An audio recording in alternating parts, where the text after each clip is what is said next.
Charge எடுத்த வானதி சீனிவாசன். அமித்ஷா அப்படி சொன்னதும் எல்லாம் ஓவர். பாஜகவை அதிர வைக்கும் அமைதி.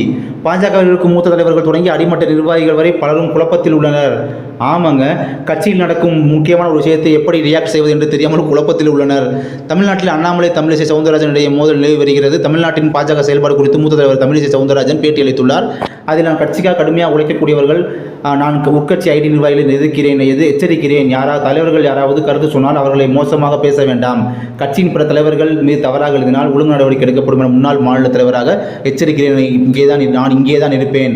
ஆளுநர் பணியை விட்டு நான் ஏன் இங்கே பணிகளை செய்கிறேன் என்று சிலர் இப்படி பேசுகிறார்கள். கட்சியினருக்கே கேட்கிறேன், ஆளுநர் பணியை விட்டு வந்ததற்கு நானே கவலைப்படவில்லை. உங்களுக்கு என்ன கவலை?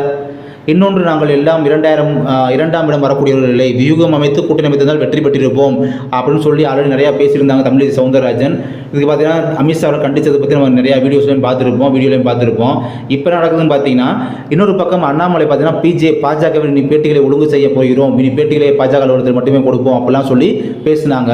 ஆனால் அதையும் மீறி பார்த்தீங்கன்னா இப்படிப்பட்ட நிலையில தான் அண்ணாமலை தமிழிசை அதன் பின் நேரில் சந்தித்து சுமூகமானார்கள். அதுவும் நீங்கள் கேள்விப்பட்டிருப்பீங்க. இப்படிப்பட்ட சூழ்நிலையில் பார்த்தீங்கன்னா இவர்கள் இருவரும் இப்போதெல்லாம் பேட்டி கொடுப்பதே இல்லை, அது உங்களுக்குமே தெரியும். இன்னொரு பக்கம் அண்ணாமலை அப்படியே அமைதியாகிவிட்டார், தமிழிசையும் அமைதியாகிவிட்டார். இவர்கள் இருவரும் இப்போதெல்லாம் பேட்டி கொடுப்பதில்லை, பெரிதாக ஊடகங்கள் முன்வருவது இல்லை, ஏதாவது கருத்துக்களையும் சொல்வதும் இல்லை. டைம் லைட்டிலேயே பார்த்தீங்கன்னா இருக்கும் இவர்கள் பேட்டிகளை தவிர்த்து வருகின்றனர். அவங்க அப்படியே பார்த்தீங்கன்னா லைம் லைட்லேயே இருக்காங்க. பாஜகவில் நிலவும் இந்த தீவிர அமைதி நிர்வாகிகளிடையே விவாதத்தை தான் ஏற்படுத்தி வருது. என்ன காரணம் பார்த்தீங்கன்னா, தமிழிசை சவுந்தரராஜனும் அமைதியாயிட்டாங்க, அங்கிட்டு அண்ணாமலை சாரும் அமைதியாயிட்டாங்க. என்னதான் நடக்க போகுதுன்னு சொல்லி இங்கே ரொம்ப ஆர்கியூமெண்ட் தான் போயிட்டு இருக்கு பிஜேபி நிர்வாகிகள்கிட்ட இருக்குது. அதுக்கப்புறம் வானதி சீனிவாசன் கருத்தை பார்த்தீங்கன்னா, இன்னொரு பக்கம் பேட்டிகளை கொடுக்கும் பொறுப்பிற்கு வானதி மட்டும் சார்ஜ் எடுத்திருக்காங்க. நேற்று பார்த்தீங்கன்னா பேசியிருக்காங்க பாருங்கள், அதில் நாங்கள் தைரியமாக தான் இறங்க போகிறோம், நாங்கள் தேர்தலில் தைரியமாக போட்டிடுவோம், இதை பற்றி விளக்கமாக சொல்கிறேன் அப்படிலாம் பேசியிருக்காங்க. தமிழ்நாட்டில் இடைத்தேர்தல் அராஜகமாக நடக்கும், பணபலம் வெல்லும், ஆனால் இதையும் மீறி நாங்கள் போட்டியிடுகிறோம், இதையெல்லாம் மீறி தேர்தலில் போட்டியிடுவதால் அதிமுக உறுதியாக உள்ளது.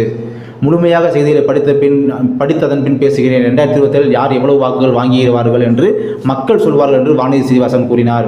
வானதி மட்டும் பேட்டி கொடுக்க மற்ற பாஜக தலைவர்கள் அப்படியே எதுவும் பேசாமல் அமைதியாக உள்ளனர். ஆனால் வானதி சீனிவாசன் மட்டும் பார்த்தீங்கன்னா அவங்க மட்டும் பேசிகிட்டே இருக்காங்க பேட்டியில். அப்படி இதனால் பார்த்தீங்கன்னா பாஜக நிர்வாகிகள் ரொம்ப குழம்பி போயிருக்காங்க. என்னதான் நடக்குது அப்படின்றது அவங்களுக்கு ஒன்றும் புரியலை.